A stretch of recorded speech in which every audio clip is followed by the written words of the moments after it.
திருமணம் செய்ய யாரெல்லாம் செய்யக்கூடாது என்று ஒரு தடை அல்லாஹ் போடுறான். அதுல பார்க்கும்போது யாரெல்லாம் செய்யலாம் என்று வருகிறதோ, யாரையெல்லாம் திருமணம் செய்யலாம் என்று வருகிறதோ அவங்களெல்லாம் நெருங்கிய உறவினர்களாக இருக்கிறார்கள். இந்த நெருங்கிய உறவினர்களோடு திருமணம் செய்கிற காரணத்தினால் அங்கஹீனம், அதாவது உடல் ஊனமுற்றவர்களாக குழந்தைகள்லாம் பிறக்கிறார்கள். 2 குழந்தை பிறந்தா ஒரு குழந்தை ஊனமுற்றதாக இருக்கிறது, அங்கஹீனம் உள்ளதாக இருக்கிறது. மருத்துவர்களும் அது மாதிரி வேண்டாம் என்று சொல்கிறார்கள். அப்ப சொந்தத்துல கல்யாணம் பண்ணுவதை இஸ்லாம் அனுமதிக்கிறது. ஆனா விஞ்ஞானம் அது தப்புன்னு சொல்லுகிறது. அப்ப விஞ்ஞானத்தோடு குர்ஆன் முரண்படுது அப்படின்னு இவங்க கேட்கிறாங்க.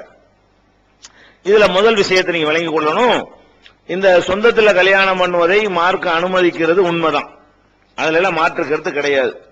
ஆனா அதனால குறைபாடு உள்ள குழந்தைகள் பிறக்கிறார்கள் சொல்றீங்க இல்லையா, அது அறிவியல் ப்ரூஃப் அது கிடையாது.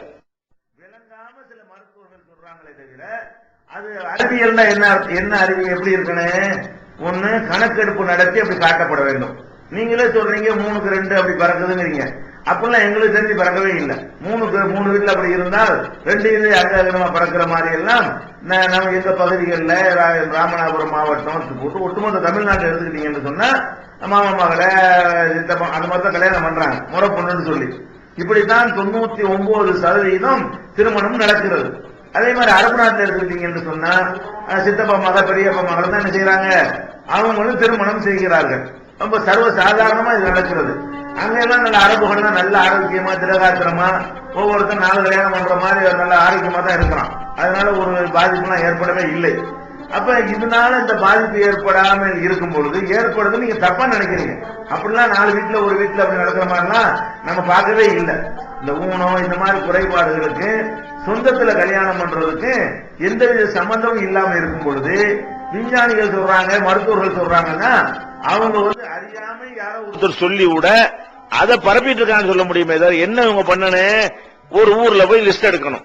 இந்த மாதிரி எந்த ஊர்லயா சோதனை பண்ணிட்டு இந்த டாக்டர் சொல்றாருன்னா சோதனை பண்ணி சொல்ல மாட்டேங்கிறாரு. அவருக்கு ஒரு டாக்டர் சொல்லியிருப்பாரு, அவருக்கு ஒரு டாக்டர் சொல்லியிருப்பாரு. டாக்டர்களா இருந்தாலும் குருட்டு நம்பிக்கை உள்ள டாக்டர் நிறைய பேர் இருக்கிறாங்க.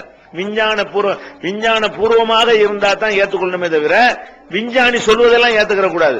மருத்துவ பூர்வமாக இருந்தா தான் ஏத்துக்கணுமே தவிர மருத்துவர் சொல்ற அனைத்தையும் ஏத்துக்கொள்ள கூடாது. ஏன், மருத்துவராக இருந்துகிட்டு குறி ஜோசியம் பார்க்கக்கூடிய மருத்துவர்லாம் இருக்கிறாங்க. எம்பிபிஎஸ் படிச்சுட்டு பேய் பிசாசுக்கு நீங்க வேப்பல் அடிச்சு பாருங்கன்னு சொல்லக்கூடிய டாக்டர் எல்லாம் இருக்கிறாங்க நம்ம நாட்டுல. அதனால டாக்டரா இருக்கிறதுனால அவர் சொல்லலாம் கரெக்டா இருக்கும் சொல்ல முடியாது. நீங்க எப்படி பார்க்கணும், ஒரு ஊரை எடுத்துக்கொள்வோம். அந்த ஊர்ல மொத்த கல்யாணம் எத்தனை நடந்திருக்கிறது, எத்தனை குழந்தை பிறந்திருக்கிறது, இதுல சொந்தத்துல கல்யாணம் பண்ணோம் எத்தனை பேரு, சொந்தம் இல்லாம கல்யாணம் பண்ண எத்தனை பேரு, பெர்சன்டேஜ் என்ன, இந்த மாதிரி புள்ளி விவரங்களை கொண்டுதான் இதை நிரூபிக்க இயலும். அங்கிட்டு இருக்கணும் இங்கிட்டு இருக்கணும். ஒரு ஊர்ல சில ஊர்கள் இருக்கிறது, அங்க பிறக்கிறதெல்லாம் ஊனம் உள்ளதா பிறக்க, சொந்தத்திலையும் சொந்தம் இல்லாமையும். அதுக்கு காரணம் அந்த ஊருடைய அமைப்பு, தண்ணீர், அங்க உள்ள ஏதோ ஒரு காத்து, வேற ஏதோ காரணமா இருக்கலாம். அப்படி வேண்டா ஏற்படலாமே தவிர இதுக்கு எந்த விதமான விஞ்ஞான பூர்வமான பொறுப்பு ஒண்ணுமே கிடையாது. அறிவியல் பூர்வமா என்ன செய்யல, இது நிரூபிக்கப்பட்ட உண்மையெல்லாம் கிடையாது. ஆனால் விளங்காம பத்திரிகைக்காரர்கள் என்ன செய்யறாங்கன்னு கேட்டா சொந்தத்துல கல்யாணம் பண்ணா ஊனமா பிறக்கும் ஊனமா பிறக்கும் ஊனமா பிறக்கும் என்ன செய்யறான், தொடர்ச்சியா எழுதிட்டே வர்றான்னு தவிர அது என்னப்பா, எதை வச்சுப்பா இதை சொல்றீங்க, இதுக்கு என்னப்பா ஆதாரம், என்னப்பா இது எந்த ஊர்ல சோதனை பண்ணுனீங்க, பல தமிழ்நாடு பூரா இந்தியா பூரா உலகம் முழுவதும் இந்த மாதிரி நீங்க சோதனை பண்ணி அதன் அடிப்படையில் எடுத்த ஒரு முடிவா? சில நாடுகள்ல ஊனமுற்றோர்கள் அதிகமா இருக்கிறாங்கன்னு கேட்டா அது சொந்தம் காரணமா இருக்காது, வறுமை, அது மாதிரியான சில விஷயங்கள் என்னவா இருக்கு, அந்த சுகாதார குறைவு, வைரசுகள், அதெல்லாம் அதுக்கு எதிரான சுத்தம் இல்லாம இருக்கிறது போன்ற காரணங்களால் பிறக்குமே தவிர இதனாலதான் பிறந்துச்சுங்கிறத ப்ரூவ் பண்ணணும். எப்படி ப்ரூவ் பண்ணணும், சொந்தத்துல பண்ணனாலதான் இந்த குறை ஏற்பட்டுச்சு என்பதை அதுல வரக்கூடிய அத்தனை கேள்விகளுக்கும் விடை சொல்லக்கூடிய வகையில நிரூபிக்கப்பட வேண்டும். அப்படி இன்றைய தேதி வரைக்கும் உலகத்தில் எந்த ஒரு பகுதியிலையும் இப்படி ஒரு ஆய்வு நடத்தப்படவும் இல்லை. அது இந்த மாதிரி சந்தேகத்திற்கு இடமில்லாத வகையில் நிரூபிக்கப்படவும் இல்லை. ஆனால் நிரூபிக்காம என்ன பண்ணிட்டு இருக்காங்க எல்லாருமே, சொந்தத்துல பண்ணா குறையா இருக்கணும், சொந்தத்துல பண்ணா குறையாயிரும். இன்னைக்கு அரபு நாட்டுல பூரா சொந்தத்துல பண்றாங்க, நல்லா இருக்கிறாங்க. அரபு நாட்டுல பூரா சொந்தத்துல பண்றாங்க. யாருமே நீங்க சொல்லக்கூடிய ஊனமுற்றவர்களாகவும் இல்ல.